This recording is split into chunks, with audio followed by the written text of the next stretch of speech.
Hello everyone, आज हम आपके लिए लेकर आए हैं लोक शिक्षण संचालनालय मध्य प्रदेश भोपाल द्वारा जारी प्रश्न बैंक का संपूर्ण हल। ये प्रश्न बैंक वर्ष 2022-23 के लिए जारी की गई है।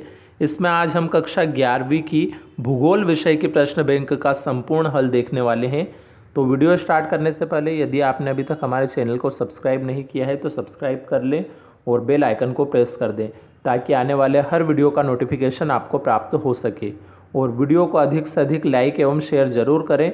और अगर आपने अभी तक हमारे पिछले वीडियो नहीं देखे हैं तो डिस्क्रिप्शन में 11वीं के सभी विषय की प्रश्न बैंक के जो सॉल्यूशन है उनकी प्लेलिस्ट की लिंक दी गई है, वहां से आप वो सारे वीडियो देख सकते हैं। तो हमने लगभग सभी विषय की प्रश्न बैंक का संपूर्ण हल हमारे यूट्यूब चैनल पर डाल रखा है, लिंक के माध्यम से आप देख सकेंगे। तो शुरू करते हैं आज का ये वीडियो। इसमें आज हम यहाँ पे अध्याय 4 जिसका नाम है महासागरों और महाद्वीपों का वितरण, इसके प्रश्नों को हल यहाँ पे करने वाले हैं। तो इसके आज हम यहाँ पे जो विश्लेषणात्मक प्रश्न है यानी कि 4 अंक वाले प्रश्न, इनके उत्तरों को हम देखेंगे। तो ये कुल 7 प्रश्न हैं। इन 7 प्रश्न का उत्तर आज हम यहाँ पे देखने वाले हैं।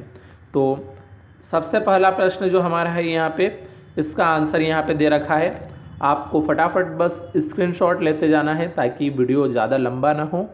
तो आप यहाँ तक का स्क्रीनशॉट ले लीजिए पहले, उसके बाद ये पहला पॉइंट यहाँ पे, और इस पहले पॉइंट के बाद ये दूसरे पॉइंट का स्क्रीनशॉट यहाँ से ले लीजिए।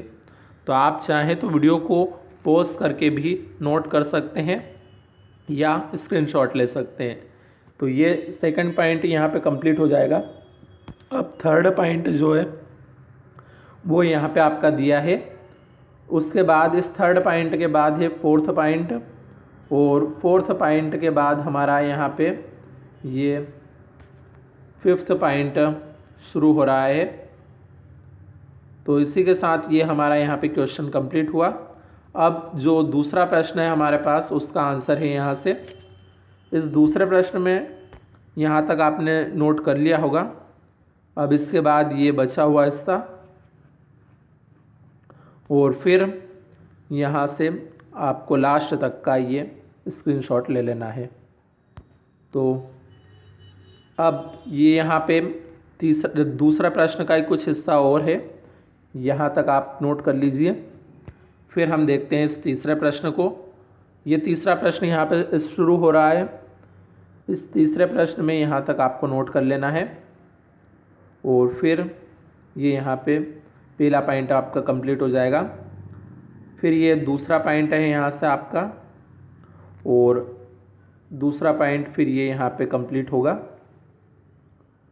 उसके बाद तीसरा पॉइंट यहाँ पे कंप्लीट हो जाएगा। तो इस प्रकार से ये हमारा तीसरा प्रश्न कंप्लीट हुआ। अब ये जो चौथा प्रश्न दिया है हमारे पास यहाँ पे, इसका आंसर है।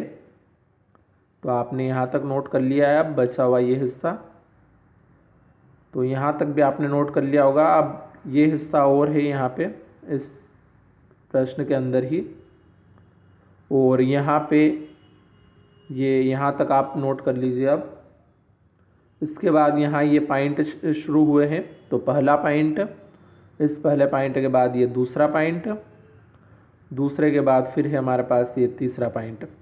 तो ये प्रश्न नंबर 4 भी कंप्लीट हो जाता है। अब प्रश्न नंबर 5 है यहाँ पे। इस प्रश्न नंबर 5 में पहले आप इतना हिस्सा इसका नोट कर लीजिए, उसके बाद ये यहाँ तक, और फिर ये बचा हुआ हिस्सा, और भी इसका हिस्सा बाकी है अभी। तो ये यहाँ पे आपका 5वां प्रश्न कंप्लीट हो जाएगा। अब छठा प्रश्न जो दिया है ये यहाँ पे छठा प्रश्न का आंसर है, यहाँ तक आप नोट कर लीजिए। उसके बाद ये पहला पॉइंट, और फिर ये दूसरा पॉइंट। तो यहाँ छठा प्रश्न भी कंप्लीट हो रहा है आपका। और 7वां प्रश्न फिर यहाँ से स्टार्ट है। ये 7वें प्रश्न में यहाँ तक लिखने के बाद आपको इससे आगे यहाँ पे से स्टार्ट हो जाएगा। तो ये 7वां प्रश्न यहाँ पे कंप्लीट हो जाता है। तो ये चैप्टर हमारा कंप्लीट हुआ है। अब अगले अध्याय के लिए मिलते हैं हम अगले वीडियो में। तब तक के लिए धन्यवाद।